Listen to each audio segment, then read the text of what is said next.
Hello dear student, welcome to our CSC academy learning app, जिसमें आज हम लोग ब्रेजनम्स एल्गोरिदम पे प्रॉब्लम सॉल्व करेंगे। क्लियर? तो चलिए स्टार्ट करते हैं। देखिए यहाँ पे फर्स्ट प्रॉब्लम है ब्रेजनम्स एल्गोरिदम का।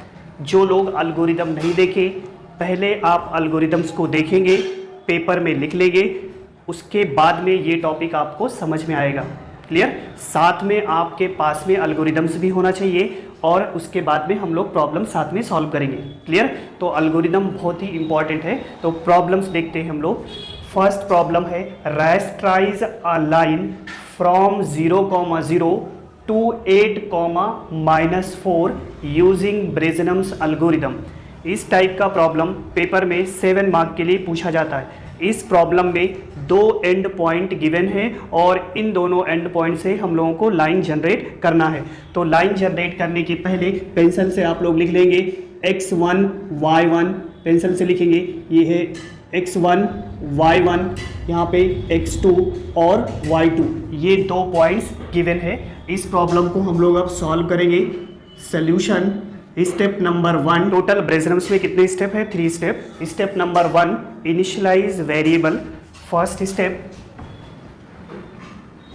Initialise variables.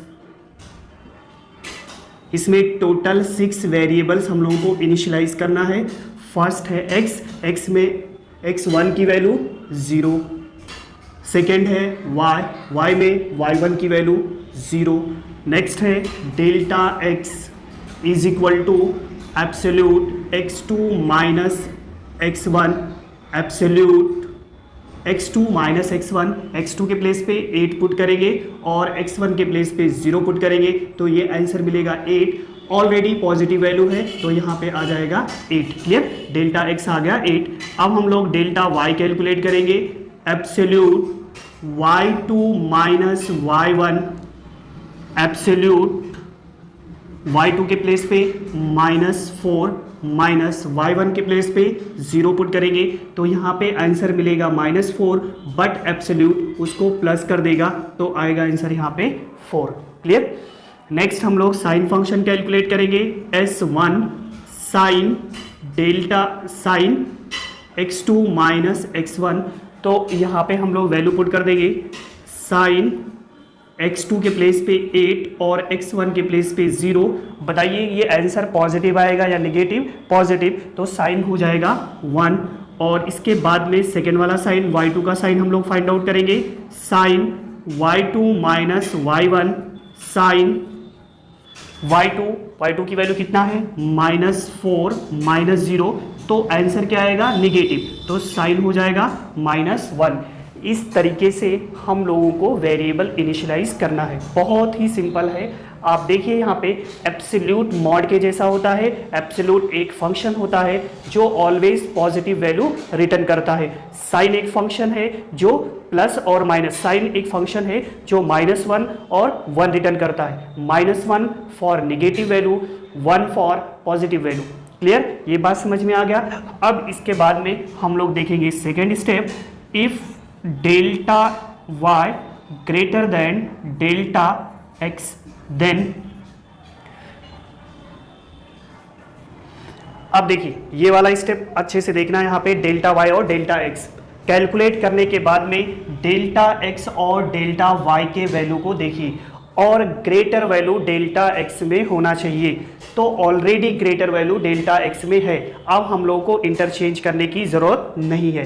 ग्रेटर वैल्यू, बार बार मैं बोल रहा हूँ, ग्रेटर वैल्यू डेल्टा x में होना चाहिए। क्लियर? तो ऑलरेडी यहाँ पे डेल्टा x में ग्रेटर वैल्यू है, तो हम लोग क्या करेंगे? यहाँ पे इंटरचेंज हमारा हो जाएगा, वैल्यू लिख देंगे। Delta x is equal to 8, delta y is equal to 4 और इंटरचेंज यहाँ पे हो जाएगा 0। इंटरचेंज 0। क्लियर? ये बात समझ में आ गया। देखो ये पूरा लॉजिक नहीं लिखना आपको, बस इंटरचेंज करके लिख देना। इन केस अगर डेल्टा x में 4 होता और डेल्टा y में 8 होता, तब हम लोगों को इंटरचेंज करना पड़ता, तो हम क्या करते यहाँ पे इसी तरीके से लिखते, बस इंटरचेंज की जगह पे 1 लिख देते। क्या लिखते? 1। क्लियर? अब हम लोग एरर टर्म कैलकुलेट करेंगे। E value E is equal to error term को कैलकुलेट करने का formula E is equal to 2 delta Y minus delta X. 2 into delta Y कितना है 4 माइनस डेल्टा एक्स कितना है 8। जब इसको सॉल्व करेंगे तो E वैल्यू आएगा 0। क्या आएगा 0। 2 इंटू 4 8 माइनस 8 0। यहाँ तक समझ में आ गया। अब मेन स्टेप देखेंगे, स्टेप नंबर 3 मेन लूप वाला स्टेप हम लोगों को देखना है यहाँ पे। तो देखिए, देखो स्पेस कम है, क्यों? क्योंकि मैंने एल्गोरिदम भी लिखा है यहाँ पे बोर्ड पे, इससे आपको अच्छे से सारे कंसेप्ट समझ में आ जाए। क्लियर? नेक्स्ट देखेंगे स्टेप नंबर 3 मेन लूप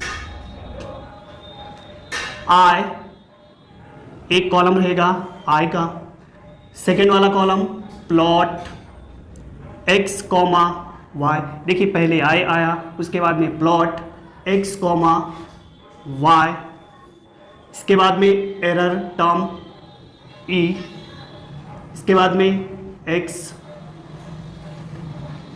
और लास्ट में वाई।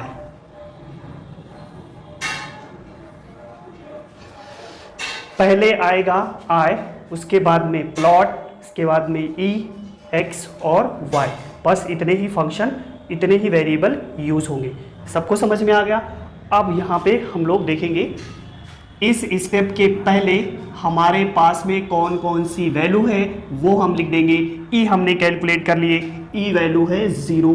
एक्स में हमने कैलकुलेट किए, एक्स वैल्यू है 0, वाई वैल्यू है 0। क्लियर? अब एल्गोरिदम स्टार्ट करेंगे और एक एक स्टेप अच्छे से देखना है। स्टेप नंबर 3 के पहले जो वेरिएबल की वैल्यू हमारे पास में है वो वैल्यू पहले हम लोग लिख देंगे। ई हमने कैलकुलेट किया 0 आया, एक्स आया 0 और वाई आया 0। क्लियर? अब देखिए यहाँ पे लूप एग्जीक्यूट करना है। For I is equal to 1। Next वाले स्टेप में आई की वैल्यू लिखा मैंने 1। कंडीशन चेक करेंगे 2 डेल्टा एक्स की वैल्यू है 8, कंडीशन है ट्रू। इसके बाद में प्लॉट करेंगे एक्स और वाई की करंट वैल्यू, एक्स और वाई की करंट वैल्यू यहाँ पे हम लोग प्लॉट करेंगे। एक्स की वैल्यू कितना है बताइए 0 और y वैल्यू भी है 0। ये प्लॉट हो गया।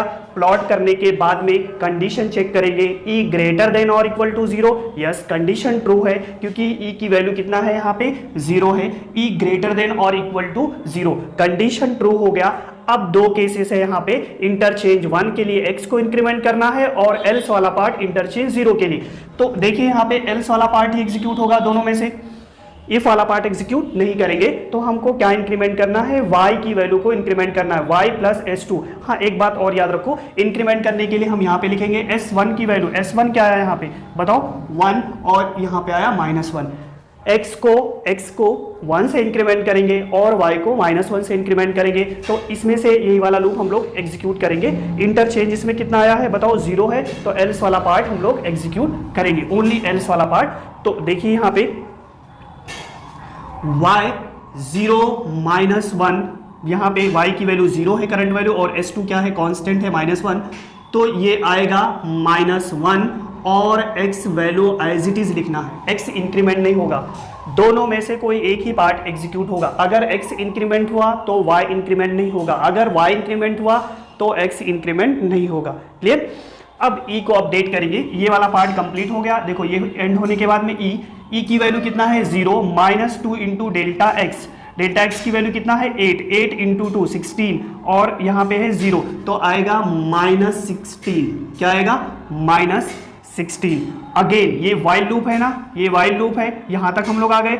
अब अगेन कंडीशन चेक करेंगे, तो कंडीशन देखिए -16 आया, कंडीशन हो गया फॉल्स होने के बाद में हम लोग क्या करेंगे, देखो x को इंक्रीमेंट करेंगे। किसको इंक्रीमेंट करना है, x को इंक्रीमेंट करेंगे। 0 + 1 हो जाएगा, y एज इट इज रहेगा। e को अपडेट करेंगे, e + 2 डेल्टा y, e की वैल्यू है -16 + 2 इंटू 4, डेल्टा y कितना है 4, तो 8 -16 कितना हो जाएगा -8। और नेक्स्ट i के लिए जाएंगे, तो नेक्स्ट i के लिए नेक्स्ट वाले लाइन में 2 यहाँ पे लिखेंगे और प्लॉट करना है current value. x current value कितना है 1 और y का करंट वैल्यू कितना है -1। देखो एक दो बार आप प्रैक्टिस करोगे तो आपको समझ में आ जाएगा, बहुत ही सिंपल सा प्रोसीजर है, एक एक स्टेप को अच्छे से देखना है। अब देखिए यहाँ पे, देखिए ई को चेक करेंगे, कंडीशन फॉल्स हो गया तो अब ये वाला पार्ट आएगा वाइल के बाहर वाला, x को इंक्रीमेंट करना है, 1 + 1 कितना हो जाएगा 2, y एज इट इज, ई को अपडेट करेंगे, -8 + 8 कितना हो जाएगा 0। नेक्स्ट i के लिए प्लॉट करेंगे, 3 के लिए प्लॉट करेंगे तो यहां पे आएगा 2 - 1। फिर से कंडीशन ई चेक करेंगे, देखो कंडीशन यहाँ पे ट्रू है और जब ट्रू है तो y वाला पार्ट इंक्रीमेंट होगा, -1 -1 -2, x वाला पार्ट एज इट इज रहेगा, ई को अपडेट करेंगे 0 - 2 × 8 -16।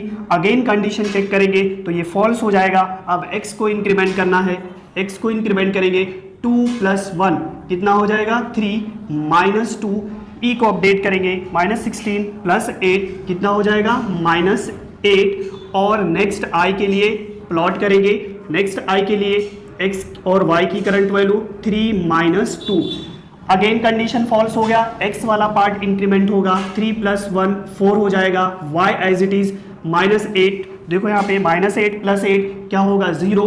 नेक्स्ट i के लिए प्लॉट करना है, 5 के लिए 4, -2। कंडीशन चेक करेंगे, e = 0, कंडीशन हो गया ट्रू। अब y को इंक्रीमेंट करेंगे, y को इंक्रीमेंट करेंगे, यहाँ पे y कितना आएगा -2 -1 -3, x एज इट इज और e वैल्यू अपडेट करेंगे तो 0 - 2 × 8 -16। अगेन कंडीशन चेक करेंगे, कंडीशन फॉल्स हो गया और कंडीशन फॉल्स हो गया तो x वैल्यू अपडेट करेंगे 4 + 1 5, y एज इट इज इसको अपडेट करेंगे -8 और नेक्स्ट i के लिए प्लॉट करेंगे, देखो प्लॉट होगा 5, -3। कंडीशन फॉल्स है, x को अपडेट करेंगे, इंक्रीमेंट करेंगे, 6 हो जाएगा -3 और 8 + 8 कितना हो जाए -8 + 8 0 और i की वैल्यू इंक्रीमेंट करेंगे 7, प्लॉट करेंगे 6, -3। अगेन कंडीशन चेक करेंगे, वाइल वाला कंडीशन ट्रू है, y वैल्यू अपडेट करेंगे -3 -1 -4 x एज इट इज और हम कैलकुलेट करेंगे हम लोग ई वैल्यू तो 0 -2 × 8 16 -16। अगेन कंडीशन चेक करेंगे, यहाँ पे कंडीशन क्या हो गया फॉल्स हो गया तो x वैल्यू इंक्रीमेंट होगा 7, y as it is, E value calculate करेंगे -16 + 8 -8। नेक्स्ट i के लिए प्लॉट करेंगे, 8 के लिए प्लॉट होगा 7, -4। कंडीशन फॉल्स है, x को इंक्रीमेंट करेंगे 8 -4, e को अपडेट करेंगे क्या हो जाएगा 0 और 9 के लिए प्लॉट नहीं करना है। क्यों नहीं करना है? क्योंकि कंडीशन यहाँ पे हो गया, देखो कंडीशन फॉल्स हो जाएगा, 1 to 8 डेल्टा x तक ही हम लोगों को प्लॉट करना था। तो इस तरीके से एग्जीक्यूट करेंगे। एक दो प्रॉब्लम अगर आप सॉल्व कर लोगे तो आपको समझ में आ जाएगा। बस अल्गोरिदम यूज करना है, अल्गोरिदम के अकॉर्डिंग आपको इस प्रॉब्लम को सॉल्व करना। अब एक मैं टेक्निक बता देता हूँ वेरीफाई करने के लिए कि इतना सारा आपने मेहनत किए, इतने सारे मेहनत किए आपने, तो क्या आपने सही से मेहनत किए, क्या आपका प्रॉब्लम जो आपने सॉल्व की वो करेक्ट है कि नहीं। तो उसका सिंपल सा टेक्निक मैं यहाँ पे बता दे रहा हूँ। देखो ये 2 पॉइंट चेक कर लेना, स्टार्टिंग और एंडिंग वाला पॉइंट, अगर वो करेक्ट है, मैच हो गया तो समझ लो आपने सही सॉल्व किए। कैसे आप चेक करोगे? देखो ये इनिशियल वैल्यू है ई का और एक्स वाई का इनिशियल पॉइंट। ई का इनिशियल वैल्यू कितना है 0 और इनिशियल पॉइंट कितना है 0,0, ये हो गया। और लास्ट में ई 0 होना चाहिए, इनिशियल वैल्यू ही होना चाहिए। और सेकेंड वाला पॉइंट 8, -4, ठीक, ये सेकेंड पॉइंट, ये फर्स्ट वाला पॉइंट है और ये है सेकेंड पॉइंट। ई स्टार्टिंग और एंडिंग में सेम होना चाहिए। क्लियर? तो इस तरीके से आप अगर सॉल्व करोगे, वेरीफाई करोगे, अगर इस तरीके से पॉइंट्स मिल जाते हैं तो समझ लो आपने करेक्ट सॉल्व की। क्लियर? इसके बाद में जितने भी पॉइंट्स आए, इन सारे पॉइंट्स को आप लोग ग्राफ पेपर में शो करना है। जितने भी पॉइंट्स आपने फाइंड आउट किए वो ग्राफ पेपर पे प्लॉट करेंगे। तो चलिए मैं बता देता हूं कैसे आप ग्राफ पेपर में प्लॉट करोगे। देखो ये जो पॉइंट्स आए हैं वो कौन से क्वाड्रेंट के पॉइंट है, कौन से क्वाड्रेंट के पॉइंट है ये बताइए। यहाँ पे एक्स पहला है पॉजिटिव और दूसरा है निगेटिव, तो ये है फोर्थ वाले क्वाड्रेंट के पॉइंट। फोर्थ क्वाड्रेंट में हम लोग प्लॉट करेंगे, क्वाड्रेंट में ही ग्राफ पेपर प्लॉट करेंगे। ये है हमारा ओरिजिन, x मिनिमम वैल्यू 0 और 8 होना चाहिए, तो 1 2 3 4 5 6 7 8 और सेफ साइड के लिए एक ज़्यादा। 1 2 3 4 5 6 7 8 और 9। और y का मिनिमम वैल्यू 0 है और मैक्सिमम वैल्यू -4 है। 4 तक 1 2 3 4, सेफ साइड के लिए एक ज़्यादा ले लेंगे, -1 -2 -3 -4 और -5। फर्स्ट पॉइंट आया 0,0, ये आया 0,0, तो ये वाला पिक्सल हम लोग प्लॉट कर देंगे राइट अप वाला। सेकेंड वाला पॉइंट बताइए, 1 -1, x वैल्यू आएगा 1 और y वैल्यू -1, 1 -1 ये पिक्सल। इसके बाद में 2 -1 ये वाला पॉइंट। नेक्स्ट 3 -2, x वैल्यू 3 और y वैल्यू -2। इसके बाद में 4 -2, नेक्स्ट 5 -3, 6 -3, 7 -4। क्लियर। अब स्टार्टिंग पॉइंट 0,0 से एंड पॉइंट 7 यहाँ पे 8, -4 तक के एक लाइन ड्रॉ कर देंगे, स्केल से एक लाइन ड्रॉ कर देंगे। तो यहाँ पे ये प्रॉब्लम सॉल्व हो गया।